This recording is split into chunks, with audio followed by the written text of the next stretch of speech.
अस्सलाम वालेकुम वरहमतुल्लाहि वबरकातुहू सल्लु अलैहि वसल्लम तस्लीमा। इस महीने की मुनासबत से हम यह सादत हासिल करेंगे कि आज इमाम हुसैन रज़ी अल्लाह अन्हो की ज़िंदगी के बारे में कुछ वाक़यात बयान करें।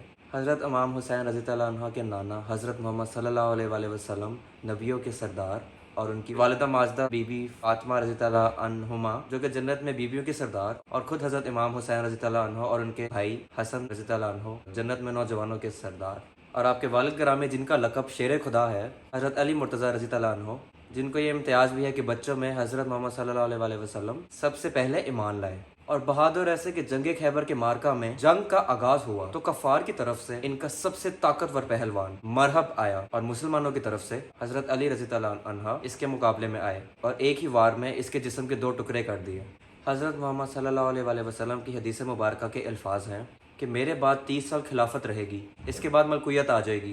इस हदीस मुबारका के पेश नज़र 24 साल खुलफाए राशिदीन की खिलाफत रही और 6 माह इमाम हसन रज़ी अल्लाह अन्हा की खिलाफत रही। इसके बाद हज़रत अमीर मुआविया की हुकूमत कायम हुई। अगरचे ये हुकूमत मशावरत के बगैर कायम की गई, लिहाजा यहाँ से खिलाफत का 30 साल दौर भी ख़त्म हुआ और मलकियत कायम होगी। अगरचे अमीर मुआविया के दौर में बेशुमार फतवात हुई और अमन अमान कायम रहा। जब हज़रत मुआविया की हुकूमत को 10 साल गुजर गए तो जलीलुल कदर सहाबी इब्ने शोबा ने इन खदशात के पेश नज़र के जिन सहाबा की जंग तरबियत हज़रत सल्लल्लाहु अलैहि वसल्लम ने खुद फरमाई, इनमें अक्सर व बेशतर वफात पा चुके थे और मौजूदा हालात में बाद की फतवात के नतीजे में लोग ईमान लाए, और यकीनन इन लोगों का ईमान सहाबा कराम जैसा ना था। ये खदशा जाहिर किया गया कि कहीं खाना जंगी का दौर दोबारा ना आ जाए, आप अपना जानशीन मुकर्रर फरमा दें। लिहाजा अमीर मुआविया ने सोचो विचार के बाद यजीद को वली अहद होने का ऐलान कर दिया। यजीद के हाथ पर तमाम लोगों ने बैत कर ली, माँ सवाए 5 अशखास के, और ये 5 लोग आम ना थे। इनमें अब्दुल रहमान इब्ने अबू बकर रज़ी अल्लाह अन्हु, अब्दुल्ला बिन उमर रज़ी अल्लाह अन्हु, अब्दुल्ला इब्ने ज़ुबैर रज़ी अल्लाह अन्हु, अब्दुल्ला इब्ने अब्बास रज़ी अल्लाह अन्हु, इमाम हुसैन इब्ने अली रज़ी अल्लाह अन्हु शामिल थे। 10 साल गुजर गए, यजीद वली अहद रहा। जब हज़रत मुआविया रज़ी अल्लाह अन्हु का इंतकाल हो गया तो ये सवाल पैदा हुआ कि अब वली अहदी की बैत अब बैत खिलाफत में मुंतकिल हो जाएगी। इस मकसद के लिए सब गवर्नरों को लिख दिया गया कि लोगों से बैत ली जाए। हज़रत अब्दुल रहमान बिन अबू बकर रज़ी अल्लाह अन्हु वफात पा गए। अब्दुल्ला इब्ने अब्बास रज़ी अल्लाह अन्हु और अब्दुल्ला इब्ने उमर रज़ी अल्लाह अन्हु दोनों हज़रात की राय में अगरचे ये काम गलत हुआ, लेकिन इस बिना पर कि फितना और फसाद बर्पा ना हो, यजीद की बैत कर ली। और जो लोग अल्लाह ताला की राह में मारे जाएं वो ना सिर्फ जिंदा होते हैं बल्कि इनको रिस्क भी दिया जाता है। वला तहसबन्नल्लज़ीना कुतिलू फी सबीलिल्लाहि अमवाता बल अहयाउन इंदा रब्बिहिम युरज़कून। अल Imran 169। And do not think of those who are killed in the way of Allah as dead, no, but they are alive with their Lord and gives them provision. शहादत के इस मकाम की वजह से जो शख्स मैदान जंग में मारा जाए इसको गुस्ल नहीं दिया जाएगा और ना कफन पहनाया जाएगा, बल्कि इन्हीं खून आलूद कपड़ों में इसको दफन किया जाएगा। अल्लाह ताला को आंसू का वो कतरा जो अल्लाह के खौफ से गिरा हो, दूसरा खून का वो कतरा जो अल्लाह की राह में गिराया हो, इससे ज़्यादा कोई भी चीज़ महबूब नहीं। हम ये समझते हैं कि जो ज़मीन पर चलता फिरता है वो जिंदा है और जो ज़मीन के अंदर दफन कर दिया जाए वो मुर्दा है, लेकिन इन आयतों से मालूम हुआ अल्लाह के नज़दीक जिंदा वो है जिसकी ज़िंदगी अल्लाह की राह में बसर हो। वो ज़मीन के ऊपर हो फिर भी जिंदा है और ज़मीन के नीचे हो फिर भी जिंदा है, और जिसकी ज़िंदगी लहोलब दुनिया के खेल तमाशे में और कुफर में बसर हो वो ज़मीन के ऊपर भी मुर्दा है और ज़मीन के नीचे भी मुर्दा है। अऊज़ु बिल्लाहि मिनश शैतानिर रजीम। बिस्मिल्लाहिर रहमानिर रहीम। या अय्युहल्लज़ीना आमनुस्तईनु बिस्सब्रि वस्सलाह इन्नल्लाहा मअस्साबिरीन वला तक़ूलू लिमन युक़्तलू फ़ी सबीलिल्लाहि अमवात बल अहयाउ वलाकिन ला तशअरून वलनब्लुवन्नकुम बिशैइन मिनल खौफ़ि वल जूइ व नक़्सिम मिनल अम्वालि वल अन्फ़ुसि वस्समरात बश्शिरिस साबिरीन अल्लज़ीना इज़ा असबतहुम मुसीबा क़ालू इन्ना लिल्लाहि व इन्ना इलैहि राजिऊन उलाइका अलैहिम सलवातुम मिर रब्बिहिम व रहमा उलाइका हुमुल मुहतदून।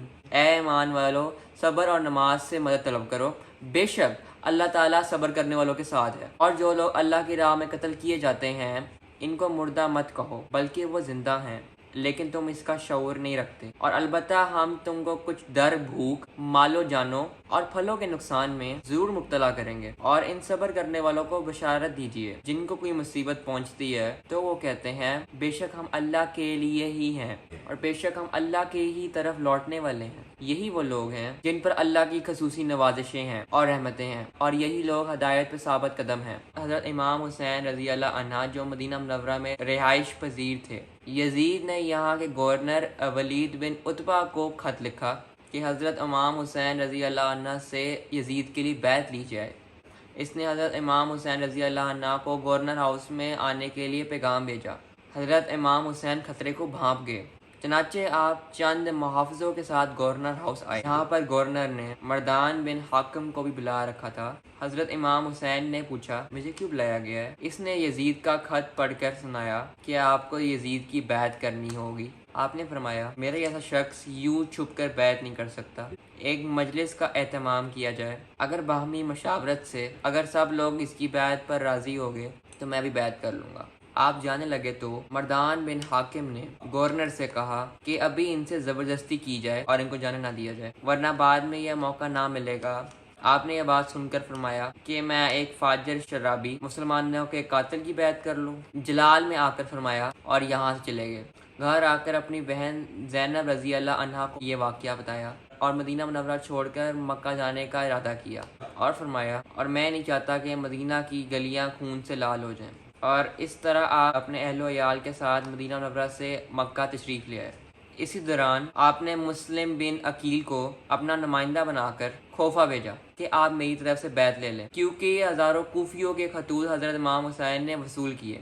عبداللہ بن زبیر رضی اللہ عنہ نے حضرت امام حسین رضی اللہ عنہ کو مشورہ دیا کہ آپ مکہ معظمہ میں ہی رہیں، یہ مقام ہمارے لیے حصار پناہ گاہ ہے، ہم سب مل کر یزید کا مقابلہ کریں گے، لیکن اللہ تعالیٰ کی مشیت تو کوئی اور تھی اور وہ تو ہو کر رہنی تھی، ورنہ یہ چرچا تو اس وقت ہی عام ہو گیا تھا جب حضرت امام حسین رضی اللہ عنہ اس دنیا میں تشریف لائے تو نبی کریم صلی اللہ علیہ وسلم کے پاس حضرت جبرائیل علیہ السلام تشریف لائے، کربلا کی مٹی پیش کی اور بتایا کہ آپ صلی اللہ علیہ وسلم کے نواسے حضرت امام حسین کو کربلا میں بے دردی سے شہید کر دیا جائے گا۔ اور جب حضرت امام حسین رضی اللہ عنہ کی شہادت ہوئی تو مٹی خون بن گئی۔ حضرت امام حسین رضی اللہ عنہ سب کچھ جانتے تھے کہ ان کو کربلا میں شہید کر دیا جائے گا، سب کے سمجھانے کے باوجود کہ آپ کربلا نہ جائیں، کیونکہ اس دوران یہ خبر بھی آ چکی تھی کہ مسلم بن عقیل کو کوفہ میں شہید کر دیا گیا اور انہوں نے شہید ہونے سے قبل یہ پیغام حضرت امام حسین رضی اللہ عنہ کو بھیجا کہ آپ کوفہ میں آنے کا ارادہ ترک کر دیں۔ یہ لوگ اپنے وعدے پہ قائم نہیں رہے اور یہ کوفیوں کے بارے میں مشہور ہے،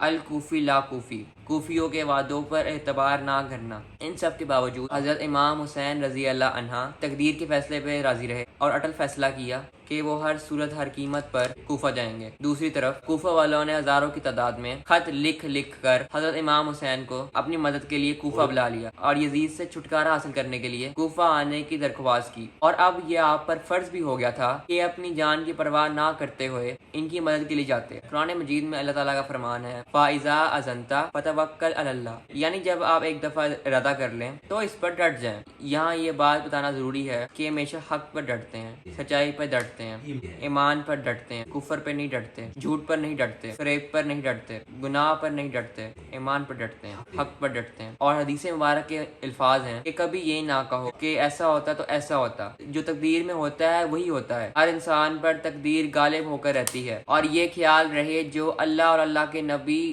جتنے قریب ہوگا وہ شخص دنیا میں اتنی ہی بڑی قربانیاں دے گا اور مشکلات کو بھی برداشت کرے گا۔ جو قربانی حضرت ابراہیم علیہ السلام نے اپنے بیٹے کی، حضرت اسماعیل علیہ السلام کی اللہ کے راہ میں پیش کی، وہ اللہ نے قبول کی، لیکن اس وقت حضرت اسماعیل علیہ السلام کی جگہ دمبے کو ذبح کروا دیا گیا۔ اس مقام پر حضرت امام حسین رضی اللہ عنہ نے نہ صرف اپنی قربانی پیش کی بلکہ اپنے 6 ماہ کے بیٹے علی اصغر، اپنے نوجوان بیٹے 18 سالہ علی اکبر کو اللہ کی راہ میں قربان کر دیا۔ دنیا میں ایسی کوئی مثال نہیں ملتی کہ آپ اکیلے ظلم و جبر کے خلاف کھڑے ہوئے اور قیامت تک کے لیے حق اور باطل کے درمیان ایک سرخ لکیر کھینچ دی اپنے خون سے۔